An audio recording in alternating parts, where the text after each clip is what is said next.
Bonjour à toutes, comment ça va? Pas trop fatigué par le confinement, toujours rester à la maison, écouter les cours des professeurs en ligne, online, et exercice, exercice, exercice, guadje, guadje, guadje. C'est un peu difficile pour vous, hein, non, je sais. Hein, Sugueseo, vous travaillez beaucoup, merci beaucoup. Alors aujourd'hui, c'est le cours du jeudi 9 avril. Donc aujourd'hui, on va finir de parler des problèmes du travail et du travail en France. Donc on va reprendre, je vous ai donné, donc on va reprendre ce texte sur le travail le dimanche. Alors je vais lire le texte, vous écoutez. Travailler le dimanche. Certaines personnes ont des horaires de travail atypiques. Sur une période de 4 semaines, 2 personnes sur 5 ont travaillé au moins une fois le samedi, une personne sur 5 le dimanche, une sur 4 le soir et une sur 10 la nuit. Parmi les salariés, le travail le samedi et le dimanche est plus répandu chez les employés, le travail de nuit chez les ouvriers, le travail le soir chez les cadres. Concernant le travail le dimanche, l'Europe se divise en 3 camps. Les législations très strictes qui font obligatoirement du dimanche un jour chômé, première partie. Les plus modérés qui acceptent le travail le dimanche sous certaines conditions, partie 2, et les plus libérales qui l'autorisent ouvertement, partie 3. Donc, d'abord, quand on parle du travail le dimanche, je vous ai dit, pour les horaires atypiques, c'est-à-dire spéciaux, différents, bizarres, pas normal, donc travail de nuit, travail du soir, travail du week-end. Alors, ces questions sur le travail du dimanche, ou le soir ou la nuit, sont peut-être bizarres pour les Coréens, parce qu'en Corée, souvent, quand on travaille pour une société, pour une grande société, si le directeur demande à travailler le soir, la nuit ou même le samedi, le dimanche, pour les Coréens, c'est tout à fait normal. Mais pour les Français, c'est un peu bizarre et c'est différent. Et il y a des lois, popcule, pour interdire de travailler tout le temps, tout le temps, tout le temps. On a besoin de s'arrêter, on a besoin de se reposer. Mais bien sûr, vous savez bien que dans certaines professions, par exemple pour l'hôpital, à l'hôpital, pour certaines professions, pour des ouvriers, nodongja, il est nécessaire parfois de travailler la nuit ou de travailler le soir. Par exemple, à la gare, dans les gares, il est nécessaire de travailler le soir ou le matin très tôt. Donc ça dépend du travail. Mais le problème ici dont on parle, c'est le problème du travail le dimanche. Donc vous avez 3 parties en Europe différentes. Par exemple, si vous regardez ici la carte, vous voyez la couleur verte. D'accord? La couleur verte interdit le travail le dimanche. Alors, qui sont-ils? Spécialement l'Allemagne, mais aussi la Suède, la Finlande, etc. Tous les pays un peu du nord et de l'est de l'Europe. Alors, c'est assez spécial. Pour eux, ce n'est pas nécessaire de travailler longtemps et de travailler beaucoup. Mais il faut plutôt travailler pas longtemps, mais de façon efficace, pratique, utile. Par exemple, vous connaissez bien le système de l'éducation en Suède, ou en Finlande, qui est peut-être le meilleur système. On ne travaille pas longtemps. Par exemple, les étudiants, ils vont travailler le matin, on va étudier le matin, et l'après-midi, on va faire du sport, on va faire de la musique. Voilà, c'est la même chose pour le travail. On pense que travailler trop, travailler longtemps n'est pas bon pour la santé, n'est pas bon ici pour le mental. Donc, on préfère ne pas accepter le travail le dimanche. La partie orange, si vous voyez la partie orange, qui est une grande partie avec la France, l'Espagne, l'Italie, la Grèce, etc. Cette partie peut accepter le travail le dimanche. Alors, je vous explique pourquoi. En Europe, dans le sud de l'Europe, il y a beaucoup de problèmes de chômage. Il n'y a pas assez de travail. Donc, si on ouvre les magasins, les boutiques, les restaurants, etc. le dimanche, on peut donner plus de travail, par exemple pour les jeunes, pour les personnes qui n'ont pas de famille, qui sont célibataires, ou pour les étudiants aussi qui veulent faire des petits boulots, par exemple Arbeit. Donc ça, c'est un bon système pour pouvoir donner du travail aux jeunes. Dernière partie, qui est la partie bleue, qui est l'Irlande, Ireland, qui est l'Angleterre, Yongguk. Alors, c'est un système plutôt américain, une économie libérale. Donc ici, il n'y a pas de loi, il n'y a pas de règles. On peut travailler librement, comme on veut, quand on veut.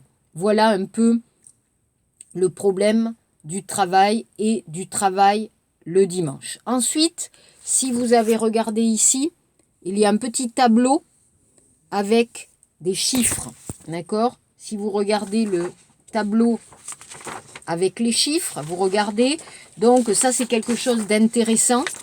Si vous regardez, bien sûr, les agriculteurs, c'est seulement 1,80% des Français qui travaillent. Ça veut dire que de moins en moins de Français veulent habiter à la campagne et travailler à la campagne. Pourquoi? Parce que c'est trop difficile, il y a trop de travail, il n'y a pas de vacances et le salaire est très bas. Donc aujourd'hui, les jeunes ne veulent plus travailler et devenir agriculteurs. Ensuite, nous avons aussi le problème des artisans et des commerçants qui sont seulement 6,40% de la société française. Donc ce n'est pas beaucoup. Pourquoi? Parce que c'est aussi difficile d'avoir une boutique. D'accord? Aujourd'hui, alors avec le coronavirus, imaginez comme c'est difficile pour les gens qui ont des petites boutiques. Par exemple, à Chilsong-Shijang, Somun-Shijang, il n'y a plus de clients, il n'y a pas de travail. Donc, beaucoup de Français ne veulent pas avoir de boutique ou avoir de magasin. C'est trop de travail et il n'y a pas la sécurité. Donc, finalement, les Français sont plutôt employés ou plutôt fonctionnaires comme Wuhan. Il y a beaucoup et de plus en plus de fonctionnaires. Pourquoi? Parce que c'est plus facile pour le travail. Il y a la sécurité du travail et aussi la retraite TGIC. Donc c'est plus facile pour les femmes et pour les Français en général. Voilà pour ce document. Ensuite, je vous avais donné cet autre document, vous vous souvenez, sur l'argent. Donc, je vais lire le document et on va essayer de comprendre. Parler d'argent est tabou en France. Dire combien on possède, combien on gagne, ou parler d'envie d'enrichissement est très mal perçu dans l'Hexagone. Cela ne se fait pas.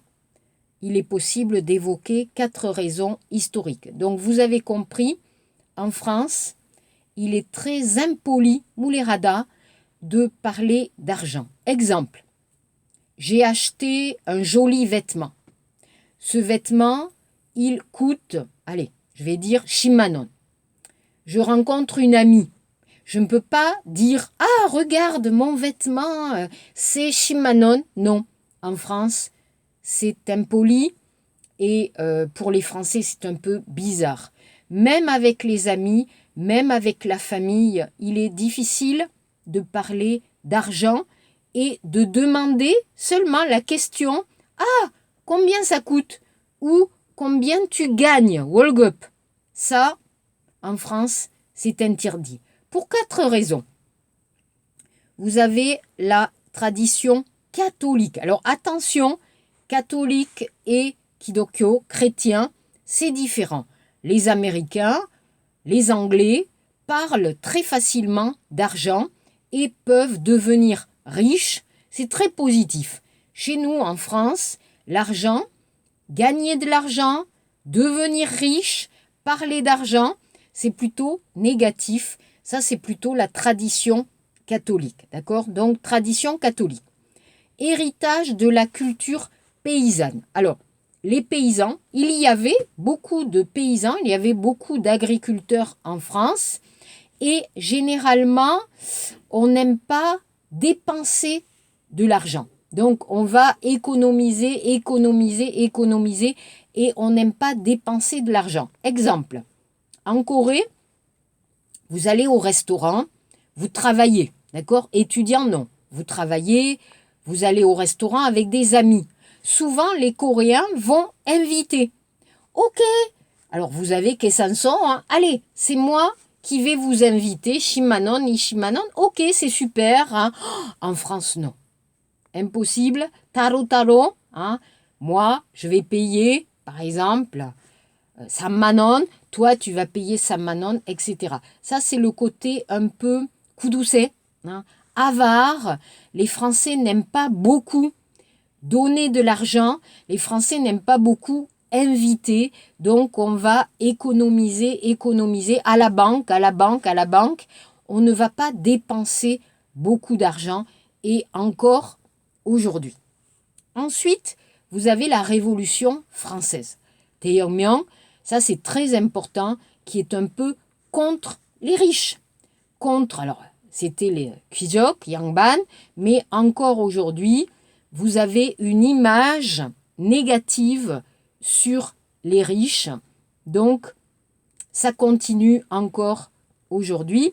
Et enfin, vous avez l'influence du marxisme qui est importante en France.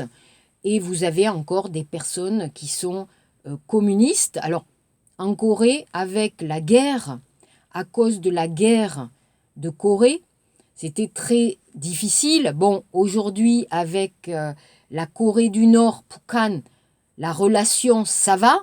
Mais avant, il était impossible de parler de la Corée du Nord, etc. Bon, en France, nous avons encore une tradition un peu communiste, spécialement chez les intellectuels, d'accord? Par exemple, les artistes, Yesuga, les professeurs d'université, il y a encore la tradition de l'égalité, Pyongdong. Donc souvent, par exemple, un exemple, en France, on va aujourd'hui tutoyer, dire tu, facilement. Donc jeune, vieux, riche, pauvre, professeur, étudiant, facilement on va dire tu. C'est un peu le symbole sangjing d'une société d'égalité. Vous connaissez Chayu, Pyeongdong, Page, qui est le symbole de la France. Voilà, donc ici, je vous explique un peu la tradition en France du tabou de l'argent, mais aussi tabou de la religion. Par exemple, on ne parle pas facilement des questions de religion ou on ne parle pas facilement des questions un peu de politique. Donc l'argent, la politique et la religion, c'est un peu tabou parce que ce sont des questions personnelles, donc on n'en parle pas facilement. Donc moi, la question que je vous demande, c'est en Corée, quels sont les tabous, quels sont les sujets interdits qu'on ne peut pas parler, qu'on ne peut pas questionner. Par exemple, est-ce qu'il y a des questions que je ne peux pas demander aux Coréens?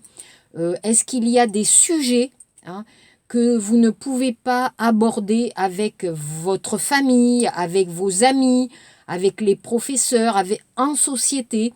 Est-ce qu'il y a des sujets tabous comme chez nous, l'argent? D'accord? Voilà ma question. Ensuite, je vous ai donné un peu de grammaire. Pourquoi?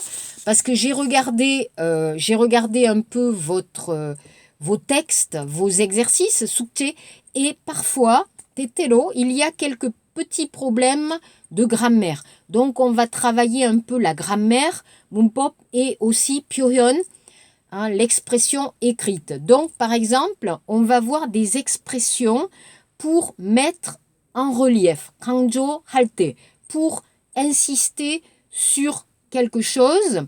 Je vous donne ici dans le point de grammaire, par exemple, ce qui me passionne, c'est le cinéma. Ce dont je rêve tous les jours, c'est de partir en France. Ce que j'apprécie, 마음에 들어요, c'est la gentillesse des Coréens. Ce dont j'ai horreur, donc 싫다, c'est le racisme, 인종차별. Ce qui est désagréable, c'est-à-dire pas bien, 불편하다, c'est de rester tous les jours à la maison. Donc voilà des expressions que je vous demande d'utiliser avec le nom. Ce qui me passionne, c'est le cinéma, c'est plus 명사, ou ce dont je rêve tous les jours, c'est de partir, c'est de plus le verbe donc ça à l'infinitif. Donc je vous demande aussi de pouvoir utiliser ces expressions à l'oral et à l'écrit pour, par exemple, si vous voulez passer le DELF B1, il est important d'apprendre comme ça des expressions. Donc, je vous donnerai souvent des expressions à utiliser. Donc, ça, c'est l'exercice. Ensuite, nous allons changer de sujet et je vais donc pour la semaine prochaine, 다음 주부터, vous donner ici des textes à lire. D'accord? Vous voyez, qu'est-ce que c'est le sujet? C'est tellement mieux ailleurs. Donc ici, il y a plusieurs endroits qui ne sont pas la France. Vous avez l'Espagne, vous avez la Pologne, vous avez Budapest, vous avez le Québec. Donc plusieurs endroits différents où peut-être il est bon de vivre par rapport à notre pays. D'accord? Donc, je vous demande de lire ces textes et de me dire, vous, quel endroit vous choisiriez? L'Espagne, la Pologne, Budapest, le Québec, pourquoi? Mais aussi, est-ce que vous pensez qu'il y a d'autres pays que la Corée où il est plus facile de vivre?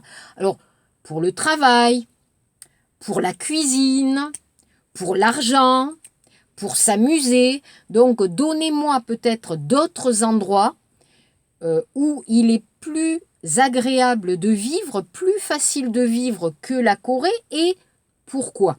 D'accord? Voilà mes questions pour les exercices. Donc, merci beaucoup. Si vous avez des questions, bien sûr, vous pouvez me demander sur KakaoTalk. Donc, bonne chance. Travaillez bien et à bientôt. Au revoir et bon week-end. Au revoir.